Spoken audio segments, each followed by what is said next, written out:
산 전체를 삼킨 시뻘건 불길이 하늘로 치솟습니다. 지난 24시간 동안에만 튀르키예 전역에 걸쳐 76건의 산불이 발생했습니다. 네 번째로 큰 도시 부르사에선 진화 작업을 벌이던 구조대원 등 14명이 목숨을 잃었고 주민 1,700여 명이 긴급 대피했습니다. 산불의 기세를 키우는 건 극한 폭염과 건조한 날씨입니다. 동남부 시르나크의 기온은 50.5도를 찍어 종전 최고 기온 기록을 갈아치웠습니다. 이웃한 그리스도 마찬가지입니다.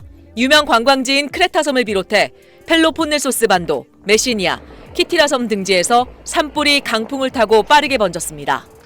키티라섬에서는 주민 대피령이 내려졌고 해변에 고립된 관광객과 주민 139명이 긴급 구조됐습니다.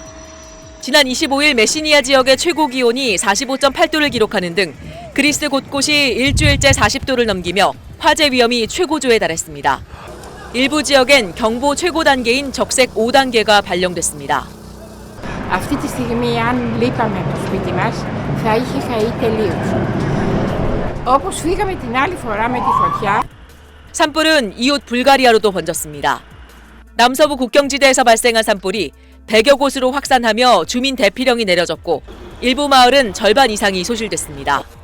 지중해 연안 국가는 매년 여름 건조한 강풍 탓에 산불 가능성이 높아지는데 올해는 극심한 폭염이 한 달이나 일찍 찾아오면서 산불 위험성이 어느 때보다 높은 상태입니다.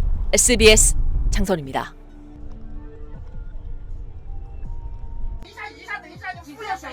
한증막 같은 열기를 참지 못한 일부 승객들이 윗옷을 벗어버렸습니다. 탈선 사고로 기차가 멈추면서 냉방까지 중단됐습니다.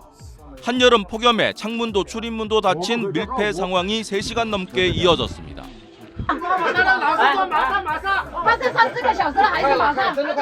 기차 문을 열어 환기라도 하자는 요청엔 규정상 안 된다는 답만 돌아왔습니다.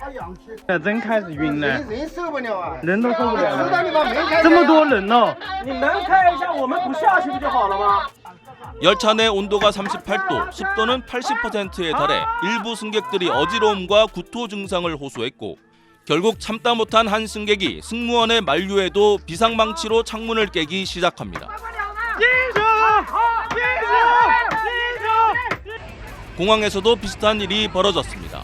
탑승구에서 비행기 앞까지 승객을 옮기는 버스가 멈춰섰는데 문이라도 열어달란 항의가 쏟아집니다.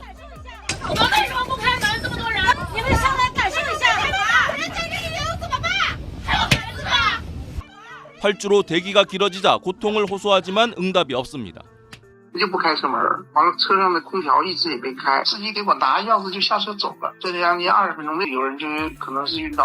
실신에 쓰러진 사람까지 나오고 결국 승객이 비상방치로 유리창을 깨고 강제로 문을 열었습니다. 인명피해가 우려되는 상황에서도 규정만 내세우는 철도와 공항 당국의 태도에 정작 폭염보다 무사 안일에 경직된 공급자 중심 시각이 더 문제란 비판이 잇따르고 있습니다. 베이징에서 SBS 정영태입니다.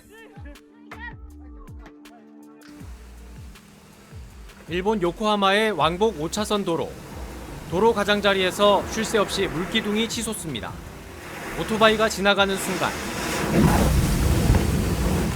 마치 화산이 터지듯 물줄기가 사방으로 뿜어져 나옵니다.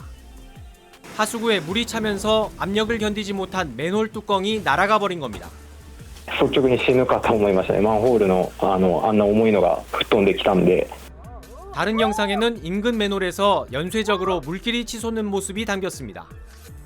차량 석대에 유리창이 깨졌고 차에 타고 있던 모녀가 부상을 입었습니다.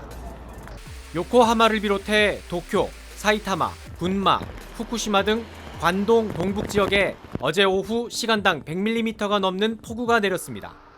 한낮 35도의 폭염이 계속되다 갑자기 게릴라성 폭우가 쏟아졌습니다. 벚꽃으로 유명한 메구로강에도 범람경보가 발령됐습니다. 인근 주택가 도로엔 빗물이 불어 세차게 흘렀고 주택 20호가 침수됐습니다. 다리 아래에 있던 차량이 물에 잠겨 오도 가도 못하는가 하면 지하철 일부 노선이 멈추면서 버스를 타려는 인파가 1시간 이상 긴 줄을 섰습니다. 사이타마에선 골프공만한 우박과 함께 큰 비가 쏟아지기도 했습니다. 스티로폼으로 빗물을 막아보지만 소용이 없습니다.